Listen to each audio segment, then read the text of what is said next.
I fight for many different things. I fight for myself. I fight for the money. I fight for legacy. I fight because I want to be the best. I fight because I want to go down in history as one of the best. That's the reason why I fight.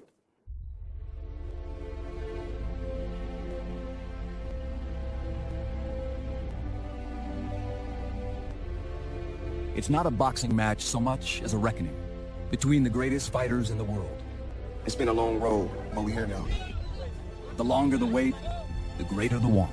I believe that is what are you waiting for since 5 years ago. Floyd Mayweather versus Manny Pacquiao. The A side and the B. I like being an underdog. But beyond the usual conventions of villainy and heroism. It's not personal. It's business. I never wanted to win a fight so bad in my life. Big business. All I'm doing is breaking my own record. Ain't like I'm breaking nobody else's record. With a promoter who saw him only as a fighter. You missed me, right, Floyd? And a fighter who saw himself as a promoter. Some guys you love, some guys you hate. That's what sells tickets. If Floyd's last loss was beyond his control, He should have a gold medal hanging in his corner, but someone took that from him. he spent the intervening years acquiring what he didn't have. Last of the hurt business. They're watching the legend right now. First, the money. Money isn't everything. Money is the only thing. Then, the power. This fight happened because of me. Now, he controls it all. I'd rather be hated for being real and who I am than be loved for someone that I'm not. Not just his career, When he was young, man, this guy was destined to be a champion. but his legacy. I worked my whole life to get to this point. I was destined to be where I'm at. My life's supposed to play out like this.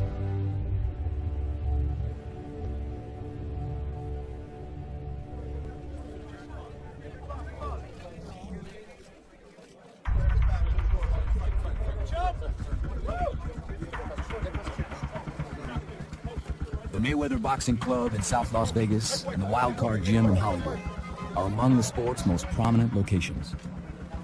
But this week they find themselves under siege. The media onslaught generates its own conversation. All these guys got the passion, you know? Both of them want it. It's not about the money, it's about pride. These gyms are not strangers to mega fight hype. But this is different. More cameras, more reporters, more fanfare. You know, we both future Hall of Famers, and it's a good matchup. This is one of the biggest fight in boxing history. So 9 figures in 36 minutes. Truly, truly blessed. Don't take it.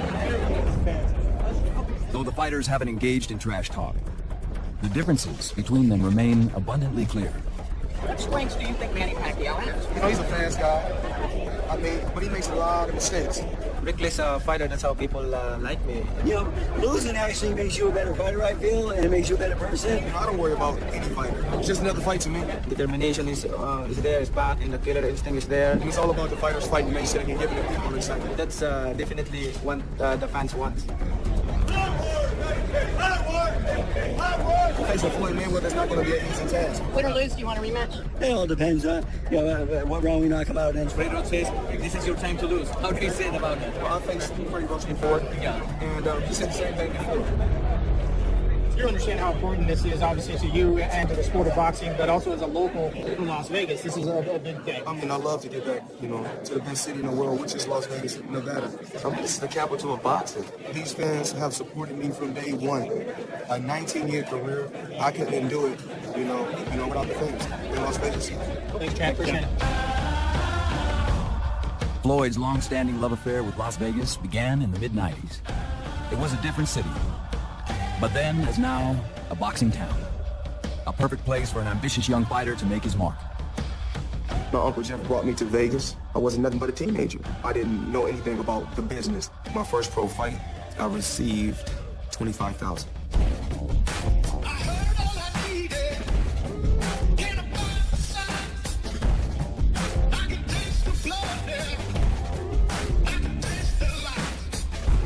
The Texas Station Casino in Las Vegas was the site of Floyd Mayweather's first professional fight, which I announced. The fight was actually in the parking lot outdoors. It was a highly anticipated debut by him. There is Floyd Mayweather, 19 years of age, out of Grand Rapids, Michigan. He could have won a gold medal. He was, what many will say, was robbed. Introducing Pretty Boy Floyd Mayweather. And Mayweather left nothing in the dressing room. Just 2 months removed from his controversial Olympic loss, Floyd handled himself like an old pro. Well, he told us yesterday he did not want to slow. He wanted to box. And Pacquiao, he was hurt by that exchange. It was a little different Floyd Mayweather than we see now, throwing lots of combinations, being very, very aggressive. He was anxious to impress. Just a matter of time. There goes Mayweather. And I do not think he's getting up, and he is not. This one has been stopped in round number 2. And in his pro debut, he stops Roberto Apodaca. We have to remember that Floyd Mayweather was on the undercard, and so it wasn't the main event, and it wasn't the main focus of the whole evening. But you certainly looked at him on that night and say, this is a fighter to beware of, and somebody that you know is going to make a serious imprint in boxing. And I think it was an indication how special he was going to be. You were able to work the body exceptionally well during the course of this bout. You must be happy with what you did here in this first pro fight. Yes, because, Mexicans are known for taking good headshots, so, I had to go to the body tonight. I came out here and I done what I had to do tonight. What do you think, Rod? Well, I knew Floyd performed very well, but there's like a little more things he can do, but as he get to be fighting more often, it's going to come to him naturally. Everything is a process. Everything takes time. I feel like in 96, I was crawling. And, now I'm running.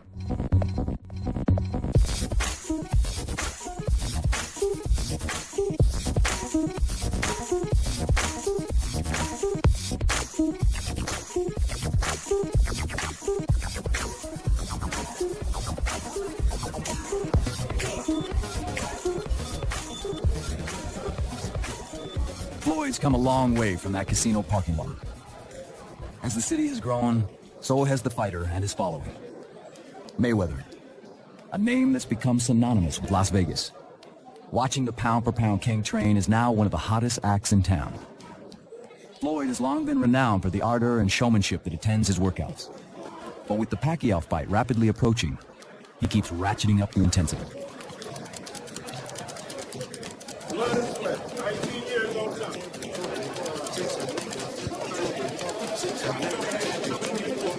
He's training twice daily, up to 6 hours a day. 7 miles of road work, 700 sit-ups, and upwards of 10,000 punches. The pace is relentless. Breaks between workouts, minimal.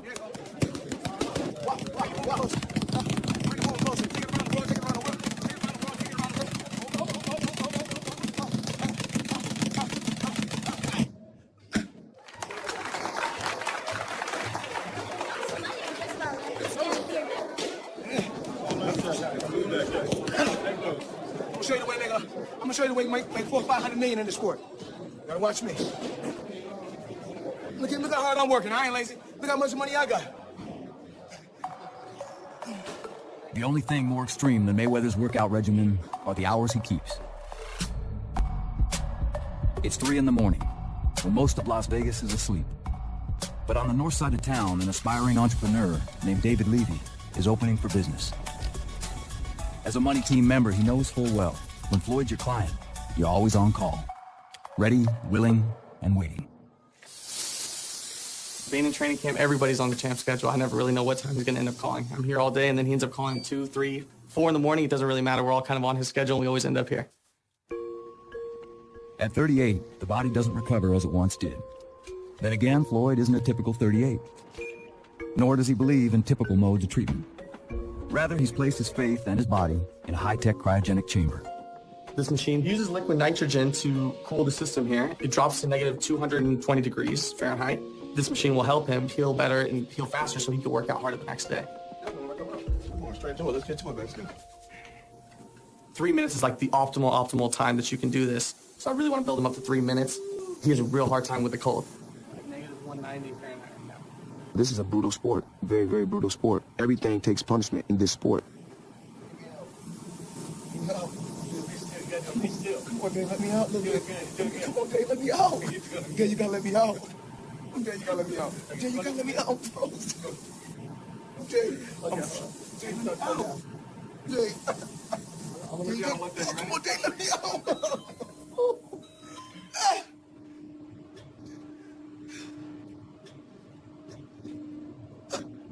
hands like spaghetti.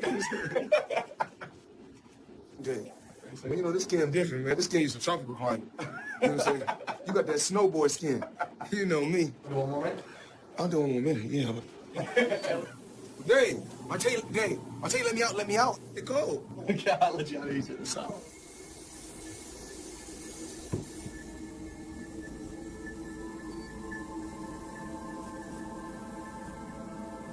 The unspoken component of greatness isn't mere talent, but endurance. To train longer and harder. That has always been Floyd's strong suit. With Floyd, he had a competitive spirit about him that was different than any other fighter I ever worked with. He was easier to get to train than any other fighter I ever worked with. With Floyd, I can remember being in the gym with him, and Carlos Navarro was the #1 ranked 119-pounder, and Floyd would spar 10 rounds, and that's enough. And I'd say, well, Navarro went 12 today. Well, I'm 113.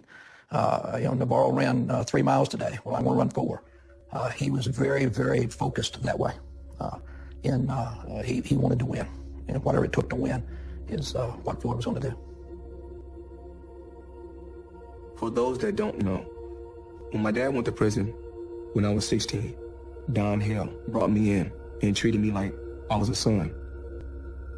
Him and his wife treated me, I can't even say good, they treated me great. Big Floyd had sent little Floyd to stay with Roger when he had to go to jail. And Roger couldn't handle it. After a couple of weeks, he sent him back to Grand Rapids. But he was concerned about him. So that's when he talked to me about watching out for him. For 2 years, beginning in 1994, Mayweather lived with Hale and his family. During a tumultuous time in Floyd's adolescence, they provided the stability he needed. Here's me with Floyd when he was an amateur. I would guess it'd be 18 there. And this picture was made in my office. Floyd sitting there with all his trophies. Oh, Floyd loved attention. Floyd always wanted to know who he was. So, even whenever he would be coming back from fights and what have you, he'd want people to know that he wanted to fight. So, yeah, he liked the attention. When Don Hill brought me in, it motivated me to want to buy a house like that, to want to put my mother in a big house. So, if I never had a chance to tell him thank you, I really appreciate him. Because these guys, they bought me top clothes and top shoes, and that was before I was even, 21, because by the time I was 21, I was a millionaire. It didn't turn out that way for all Don Hale's protégés, including Nate Jones. Today, Jones trains his own stable of fighters and is among the champ's most trusted advisors. If it's not what Jones imagined for himself, in some ways, it's a lot better. At 21, Nate was released from prison and trying to find his way on boxing's amateur circuit. That's when he met Floyd. They became friends first, then teammates on the Olympic squad. But that's where their paths would diverge. After the Olympics in 1996, when we both won bronze medals, he went his way with his professional career. I went my way. My career didn't go as good as his. I only had 21 professional fights. In 2001, I decided to retire. I felt like my body was telling me, hey, Nate, it's over. So you gave it a good run. If it ends here, it's okay. He knew his career was winding down. What he didn't know was what his future held. After I retired, things went crazy, and I was very depressed. A lot of people was looking down on me. Like, this guy was Olympian, look at him now. I was down to my last change. I didn't know what to do. I know I want to go back to selling drugs or trying to stick up people to make a living. I'm glad I wasn't forced to do that, because Floyd gave me that call when he heard I retired. He gave me that call and said, look, Nate, you're going to be one of the best trainers in boxing. You know the game. And he turned the light on, and I've been reaching for that goal ever since. You're going to get there, baby. Hard work paid. Can't be denied. Can't be denied. Don't cry, don't complain, just work. Nate's loyal, no matter what. Through rain, sleet, snow, or hail, he's loyal. Real friend. I will always love him, and I always will be there for him and his family. As long as he's my friend, he will always be okay.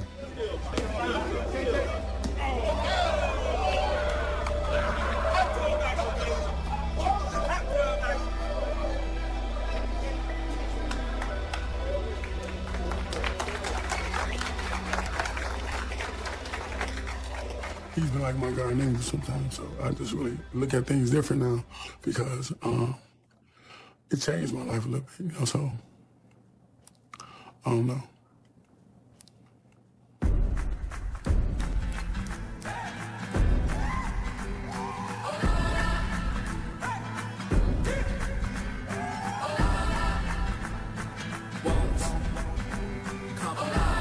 certain people are the chosen ones. And I honestly believe that I'm one of the chosen ones.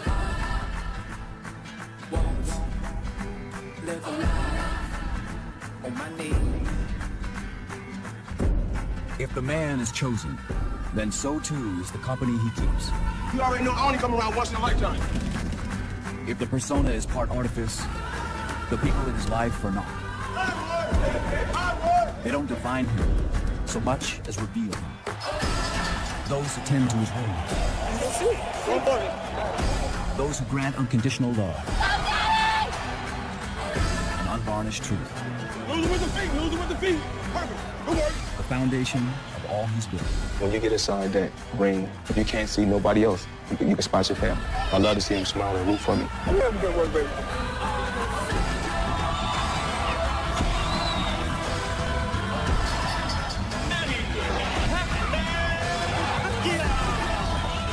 Now he faces an opponent unlike him, in all but the most fundamental way. Not merely driven, but possessed with ambition. Manny Pacquiao rose from the squalor of General Santos City to find his fortune in a legion of followers. Manny Pacquiao, you don't know him? He's there inside. Come on.